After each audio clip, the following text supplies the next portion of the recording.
Viewers, welcome to my channel readers club with Smita. आज हम Napoleon Hill का book practical step to think and grow rich book का 3rd chapter का 2nd part पढ़ने जा रहे हैं। गरीबी का डर। गरीबी और अमीरी में कोई मिलाप नहीं हो सकता। गरीबी और अमीरी की ओर जाने वाली राहें विपरीत दिशाओं में चलती है। अगर आप दौलत चाहते हैं तो आपको गरीबी की ओर ले जाने वाली किसी भी परिस्थिति को स्वीकार करने से इनकार कर देना चाहिए। अमीरी शब्द का इस्तेमाल यहाँ इसके सबसे व्यापक संदर्भ में किया गया है, जिसका अर्थ है वित्तीय, आध्यात्मिक, मानसिक और भौतिक अवस्था। जो मार्ग अमीरी की ओर ले जाता है उसका शुरुआत बिंदु है इच्छा, जिसे कदम 5 में बताया गया है। लेकिन पहले आपको इच्छा के व्यवहारिक अमल के लिए अपने मन को तैयार करना चाहिए। यही खुद को चुनौती देने की जगह है, क्योंकि निश्चित रूप से इसी से तय होगा कि आप इस दर्शन को कितना ग्रहण कर सकते हैं। ये वो बिंदु है जहां आप भविष्य वक्ता बन सकते हैं और सटीकता से भविष्यवाणी कर सकते हैं कि भविष्य में आपके लिए क्या है। अगर यह अध्याय पढ़ने के बाद आप गरीबी को स्वीकार करने के इच्छुक हो तो आप गरीबी पाने का मन भी बना सकते हैं, चाहे जो हो। ये एक ऐसा निर्णय है जिससे आप बच नहीं सकते। अगर आप अमीरी की मांग करते हैं तो तय करें कि इसका रूप क्या होगा और आप कितने से संतुष्ट होंगे। आप अमीरी की ओर ले जाने वाले मार्ग को जानते हैं। आपको एक नक्शा दिया गया है जिसका अनुसरण करने पर आप मार्ग पर बने रहेंगे। यदि आप शुरुआत को नजरअंदाज कर देते हैं या मंजिल पर पहुंचने से पहले ही रुक जाते हैं तो कोई दूसरा नहीं बल्कि आप खुद दोषी है। ये आपकी जिम्मेदारी है। कोई बहाना आपको जिम्मेदारी से नहीं बचा सकता। अगर आप इस समय असफल हो जाएं या जीवन की अमीरी मांगने से इनकार कर दे, क्योंकि स्वीकृति के लिए केवल एक ही चीज जरूरी है। ये आपके नियंत्रण की एकमात्र चीज भी है और ये है मानसिक अवस्था। मानसिक अवस्था वो चीज है जिसे व्यक्ति खुद बनाता है। इसे खरीदा नहीं जा सकता, इसे बनाना होता है। गरीबी का डर और कुछ नहीं, सिर्फ एक मानसिक अवस्था है। लेकिन यह किसी काम में असफलता के अवसरों को नष्ट करने के लिए पर्याप्त है।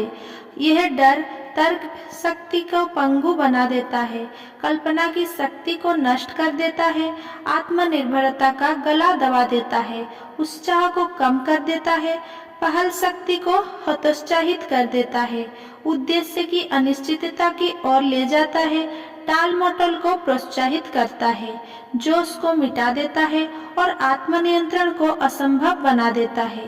ये इंसान के व्यक्तित्व से आकर्षण को दूर करता है, सटीक सोच की संभावना को नष्ट करता है, प्रयास की एकाग्रता को भंग करता है, लगन को कम करता है, इच्छा शक्ति को शून्य करता है, महत्वाकांक्षा को नष्ट करता है, स्मृति को धुंधला करता है और असफलता को हर संभव रूप में आमंत्रित करता है। यह प्रेम का गला दबाता है और हृदय के अच्छे भावों की हत्या करता है, मित्रता को हतोत्साहित करता है और विनाश को सैकड़ों रूपों में आमंत्रित करता है, अनिद्रा, दुख और नाखुशी की ओर ले जाता है। और यह सब इस स्पष्ट सच्चाई के बावजूद कि हम हर मनचाही चीज की अति प्रचुरता के संसार में रहते हैं, जिसमें निश्चित उद्देश्य की कमी के सिवाय हमारे तथा हमारी इच्छाओं के बीच कोई दूसरी चीज नहीं खड़ी होती। गरीबी का डर बिना किसी शक के 6 बुनियादी डरों में सबसे विनाशकारी है। इसे सूची में शिखर पर इसीलिए रखा गया है क्योंकि इससे जितना सबसे मुश्किल होता है। इस डर के मूल के बारे में सच कहने के लिए काफी साहस की जरूरत होती है और इसे कहने के बाद सच को स्वीकार करने के लिए तो और भी ज्यादा साहस की जरूरत होती है। गरीबी का डर दूसरों का आर्थिक भक्षण करने की मानवीय प्रकृति से उत्पन्न होता है। लगभग सभी पशु जो इंसानों से कमजोर है, सहज बोझ से प्रेरित होते हैं और उनकी सोचने की क्षमता सीमित होती है। इसीलिए वे शारीरिक रूप से एक दूसरे का शिकार करते हैं। इंसानों में सहज बोध का श्रेष्ठ एहसास होता है, उनमें सोचने और तर्क करने की क्षमता होती है, इसीलिए वे दूसरे इंसान को कच्चा नहीं खाते हैं। उन्हें वित्तीय रूप से खाने में उन्हें ज्यादा संतुष्टि मिलती है। संसार के सारे युगों में जिनके बारे में हम जानते हैं, हमारा युग पैसे के पागलपन की वजह से दूसरों से अलग हटकर दिखता है। अगर भरा पूरा बैंक अकाउंट ना हो तो लोगों को धूल मिट्टी से कम माना जाता है, लेकिन अगर उनके पास पैसा है, इस बात को रहने दे कि उसे कैसे हासिल किया गया है, तो उन्हें अक्सर सिंहासन पर बैठा दिया जाता है और उनके साथ ऐसा बर्ताव किया जाता है मानो वे कानून से ऊपर हो। वे राजनीति में शामिल शासन करते हैं, व्यवसाय में हॉबी रहते हैं और आसपास से गुजरने पर पूरा संसार उन्हें झुककर सलाम करता है। गरीबी जितना कष्ट और दीनता दिलाती है, उतना कोई दूसरी चीज नहीं लाती। जिन्होंने गरीबी का अनुभव किया है, केवल वही इसका पूरा मतलब समझ पाते हैं। इसमें कोई आश्चर्य नहीं है कि हम गरीबी से डरते हैं।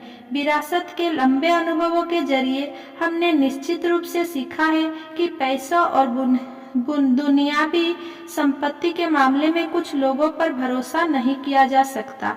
वैसे ये थोड़ा पैना आघात है, लेकिन इसका सबसे बुरा हिस्सा ये है कि यह सच है। कई विवाह दौलत द्वारा प्रेरित होते हैं, जिनमें एक या दूसरे पक्ष के पास दौलत होती है। इसीलिए कोई हैरानी नहीं है कि तलाक अदालतें इतनी व्यस्त है। लोग दौलत हासिल करने के लिए इतने उत्सुक है कि वे इसे किसी भी संभव तरीके से हासिल करने को तैयार रहते हैं। यदि संभव हो तो कानून विधियों से, अगर आवश्यक हो तो अन्य विधियों से। स्व विश्लेषण से ऐसे कमजोरियां उजागर हो सकती है जिन्हें मानने का दिल ना करे, लेकिन इस तरह की जांच उन सभी के लिए अनिवार्य है जो जीवन से दयमता और गरीबी से ज्यादा की मांग करते हैं। जब आप बिंदु अपनी जांच करें तो यह याद रखें कि आप ही अदालत और जूरी है। अभियोग पक्ष के वकील और प्रतिवादी वकील है, वादी और प्रतिवादी है और आप ही पर मुकदमा चल रहा है। तथ्यों का सीधे सीधे सामना करें, खुद से निश्चित प्रश्न पूछें और सीधे जवाब मांगे। जांच पूरी होने पर आप अपने बारे में ज्यादा जान पाएंगे। अगर आपको ये नहीं लगता कि आप अपने बारे में ज्यादा जान पाएंगे, अगर आपको ये नहीं लगता कि स्व परीक्षण में आप निष्पक्ष न्यायाधीश हो सकते हैं, तो किसी ऐसे व्यक्ति को खोजें जो आपको इतनी अच्छी तरह जानता हो कि जब आप खुद से जिरह करें तो वो न्यायाधीश बन जाए। आप सच्चाई जानना चाहते हैं, इसका पता लगा ले, चाहे कीमत जो भी हो। हालांकि हो सकता है कि इसमें आपको अस्थायी तौर पर संकोच हो। अगर ज्यादातर लोग से पूछा जाए कि उन्हें सबसे ज्यादा डर किससे लगता है, तो वे जवाब देते हैं कि मैं किसी चीज से नहीं डरता। ये जवाब गलत है, क्योंकि बहुत कम लोग को एहसास होता है कि वे किसी न किसी तरह के डर के जरिए आध्यात्मिक और शारीरिक रूप से बंध जाते हैं, अपाहिज हो जाते हैं, पीट जाते हैं। डर का यह भाव इतना सूक्ष्म और गहरा होता है कि इंसान भले ही जीवन भर इसके बोझ ले दबा रहे, लेकिन कभी इसकी उपस्थिति को नहीं पहचान पाता है। केवल साहसिक विश्लेषण से ही इस सर्वव्यापी शत्रु की उपस्थिति उजागर होगी। ये विश्लेषण शुरू करते समय अपने चरित्र की गहरी जांच करें। यहाँ पर उन लक्षणों की सूची दी जा रही है जिनकी आपको तलाश करनी चाहिए।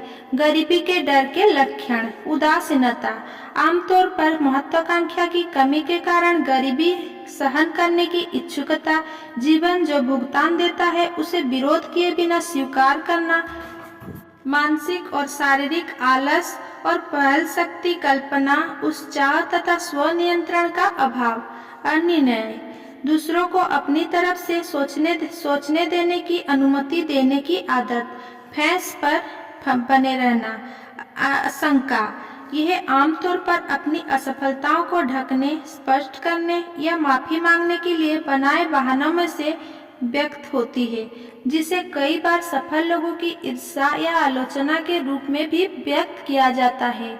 चिंता, ये आमतौर पर दूसरों में दोष ढूंढने में व्यक्त होती है। आमदनी से ज्यादा खर्च करने की प्रवृत्ति, व्यक्तिगत हुलिये की अपेक्षा, तेवर दिखाने और भुक्कुटी तानना, शराब और नशे में असंयम, गड़बड़ाहट, मानसिक संतुलन का अभाव, संकोच और स्वावलंबन की कमी, अति सावधानी, हर परिस्थिति के नकारात्मक पहलू को देखने की आदत, सफल होने के साधनों पर ध्यान केंद्रित करने के बजाय संभावित असफलता के बारे में सोचना और बातें करना, विनाश की सारी राहें जानना लेकिन असफलता से बचने की योजनाओं की कमी तलाश न करना, विचारों और योजनाओं पर अमल करने के लिए सही समय का इंतजार करना, जब तक कि इंतजार करने की स्थायी आदत ना पड़ जाए, उन लोगों को याद करना जो नाकाम रहे हैं और उन लोगों को भूल जाना जो कामयाब हुए हैं।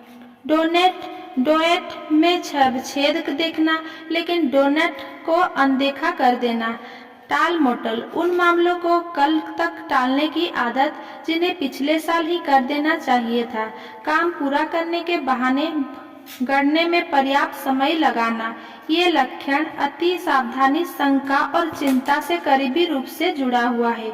अगर बचना संभव हो तो जिम्मेदारी से इनकार करना, कठोर संघर्ष करने के बजाय समझौते की इच्छा, तरक्की की सीढ़ियों के रूप में मुश्किलों का इस्तेमाल करने तथा लाभ उठाने के बजाय उनसे समझौता करना, जिंदगी से समृद्धि, प्रचुरता, अमीरी, संतुष्टि और खुशी मांगने के बजाय चंद सिक्कों के लिए सौदेबाजी करना और सारे पुल जलाने तथा वापसी को असंभव बनाने के बजाय यह योजना बनाना कि असफल होने पर क्या करेंगे। ये आत्मविश्वास, निश्चित उद्देश्य, आत्मनियंत्रण, पहल शक्ति, उत्साह, महत्वाकांक्षा, मितव्ययिता और दमदार तार्किक योग्यता की कमजोरी या अक्सर पूर्ण अभाव से प्रकट होता है। अमीरी मांगने के बजाय गरीबी की उम्मीद करने से प्रकट होता है और उन लोगों के साथ संबंध बनाने से प्रकट होता है जो गरीबी को स्वीकार करते हैं, बजाय उन लोगों के साथ रहने के जो अमीरी मांगते और हासिल करते हैं। अगर मेरा ये वीडियो आपको पसंद आया हो तो मेरा वीडियो को लाइक, कमेंट, शेयर करें एंड मेरा चैनल को